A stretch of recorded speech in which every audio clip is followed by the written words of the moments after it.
उत्तर भारतीय महासंघ के अध्यक्ष के उर्फ करीम खान आज हमारे साथ में है और हम ये जानना चाहते हैं कि चुनावी बिगुल महानगर पालिका का बच चुका है, क्या आप लड़ने का इरादा रखते हैं? जी अगर मैं नहीं लड़ूंगा तो क्या कल के बच्चे लड़ेंगे?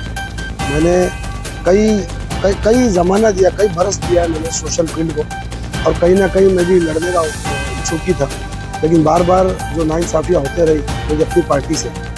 तो अब मुझे नहीं लगता कि राष्ट्रवादी पार्टी से मेरी टिकट कंफर्म होगी, इसलिए अब हम एक नई रणनीति बनाने जा रहे हैं। इंशाल्लाह आज ही शाम तक आपको डिक्लेरेशन हो जाएगा कि मैं किस पार्टी से जा रहा हूँ। शाम तक का इंशाल्लाह मैं ऑफिशियल स्टेटमेंट मालूम हो जाएगा और ताकत से लड़ाई लड़ी जाएगी। और 33D से मैं लड़ने जो ओपन वार्ड है, क्योंकि बाकी के चार जो उसमें जो चार पैनल में जो चार लोग हैं उसमें लेडीज़ है, बैकवर्ड है, तो मुझे ओपन में लड़ना है। तो मैं सरनेम खान होने की वजह से मुझे ओपन में ही लड़ना पड़ेगा। और तैयारी के साथ में इंशाल्लाह, तैयारी हमारी जोर शोर पे चालू है, तैयारी से लड़ेंगे इंशाल्लाह।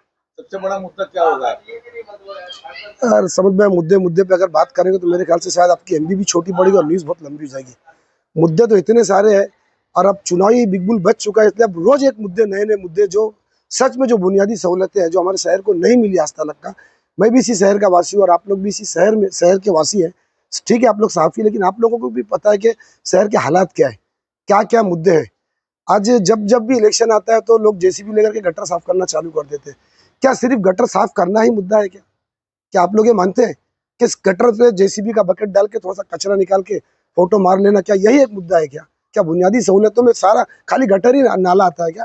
लेकिन अफसोस है कि शहर के जो 15-15, 20-20 साल से जो लोग सीटों पे जो बैठे हुए, वो लास्ट में एंड में सिर्फ यही दिखाया था कि मैंने गटर साफ किया। करीम भाई, इतने सालों से आपने राष्ट्रवादी कांग्रेस पार्टी को दिया है, समाज सेवा भी किया है, पार्टी की तरफ से आपको टिकट क्यों नहीं मिली? क्या आपकी अनबन चल रही है पार्टी के नेताओं के साथ? देखिए, मेरी ना कल अनबन थी ना आज कोई अनबन है। मैं पहली बात तो ये आपको बता दूं सलीम भाई कि मेरा पेशा राजनीतिक नहीं है और चुनाव लड़ना मेरा कोई पेशा नहीं है। मुझे चुनाव लड़ के मुझे पैसा नहीं कमाना है, ये मेरा एक पैशन है, मेरे शौक में शामिल होता है।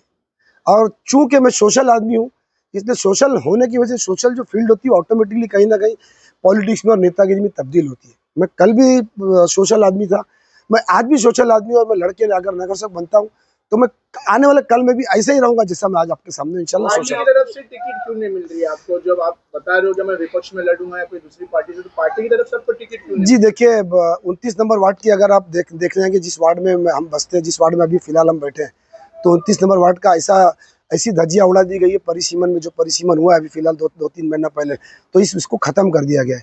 यानी यहाँ पे मुस्लिम कैंडिडेट के लिए जगह बची नहीं है। अब ले दे करके जगह बची है 33 नंबर वार्ड, जहाँ पर एक बड़ा भैया बेल्ट आता है, और मैं जिस समाज से आता हूँ, जिस समाज से मैं लीड करता हूँ, एक बड़ा परसेंटेज आ रहा है।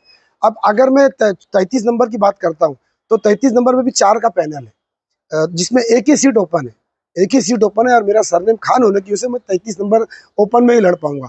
अब उधर पे जो दो दावेदार है, एक शमीम खान साहब दावेदार है और एक मैं दावेदार हूँ। लेकिन चूंकि शमीम खान साहब पार्टी के अध्यक्ष है, बड़ा चेहरा है, बड़े आदमी है, बड़े पैसे वाले आदमी है, तो उनकी काट के मुझे नहीं लगता कि मुझे मिलेगी।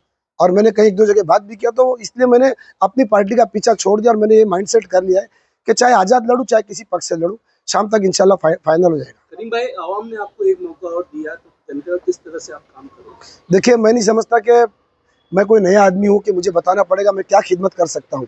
आप मेरा इतिहास उठाएंगे, सड़क की ट्रैफिक से लेकर के और लॉकडाउन तक अगर आप मेरा इतिहास उठाएंगे तो आपको सारी चीज़ें मालूम पड़ेगी करीम खान किस ढंग से लोगों की सेवा में तत्पर हाजिर रहता है। आने वाले कल में मुझे पूरी उम्मीद है कि लोग मुझे चुन के देंगे इंशाल्लाह। मैं जैसा कल काम करता था, मैं किसी पद पे ना होते हुए भी मैंने लोगों का काम किया, और इंशाल्लाह अगर ताकत में मैं आता हूँ तो मैं और ताकत के साथ में लोगों का काम। आने के बाद आपका कौन सा बड़ा काम होना चाहिए? 3 बड़े काम कौन से करेंगे? जी, सबसे पहले तो मैं ट्रैफिक के मुद्दे पे, जो मेरा खुद का एक मुद्दा रहा है ट्रैफिक, मैं सबसे पहले तो ट्रैफिक के लिए इंशाल्लाह मैं आपको बताता चलूँ, हालांकि बाइट बहुत लंबी हो जाएगी आपकी। ट्रैफिक के लिए जो मैंने एक ट्रैफिक फ्री मुमरा टीम बनाया था, इकबाल भारती साहब सामने मौजूद है, सलीम भाई सामने मौजूद, और सारे शहर ने देखा था, सारे डिपार्टमेंट ने देखा था कि मैंने किस तरीके से काम किया था। और ट्रैफिक एक बहुत बड़ा नुकसान है हर इंसान के लिए। कोई कॉलेज जाने को फंसता है, कोई एयरपोर्ट जाने को फंसता है, कोई दवे के लिए फंसता है, कोई ऑफिस जाने के लिए फंसता है, कोई अपनी कोर्ट की तारीख पे जाने के लिए फंसता है। तो ट्रैफिक में जब लोग जाम हो जाते हैं तो उसके सारे काम उनके खराब हो जाते हैं। तो सबसे पहला काम तो मेरा होगा कि ट्रैफिक की अमल दरामद में किस ढंग से कर सकूँ, इंशाल्लाह सबसे पहला काम मेरा ये होगा। सवाल 33D जो आप जिस वार्ड से लड़ेंगे, उस वार्ड में कितना विकास हुआ है या नहीं हुआ है आपके हिसाब से? जी, विकास की अगर आप बात करेंगे तो विकास के नाम पे मैं बड़े अफसोस के साथ बोलना चाहूँगा कि सिर्फ सड़कें बना देना, कंक्रीटीकरण कर देना, ये विकास नहीं है। अगर आप सड़कों का कंक्रीटीकरण को विकास कहते हैं तो आप मेरे साथ चलिए, मैं आपको ऐसे गांव में पहुंचा दूंगा, इसी महाराष्ट्र में, मैं दूर नहीं जाऊंगा, इसी महाराष्ट्र में मैं आपको ऐसे गांव में पहुंचाऊंगा जिस सड़क पे शायद 2 दिन में एक गाड़ी जाती है, लेकिन वो रोड भी कंक्रीट है, वो रोड भी कंक्रीट है, जहाँ पे जिला परिषद, नगर परिषद जहाँ लगता है।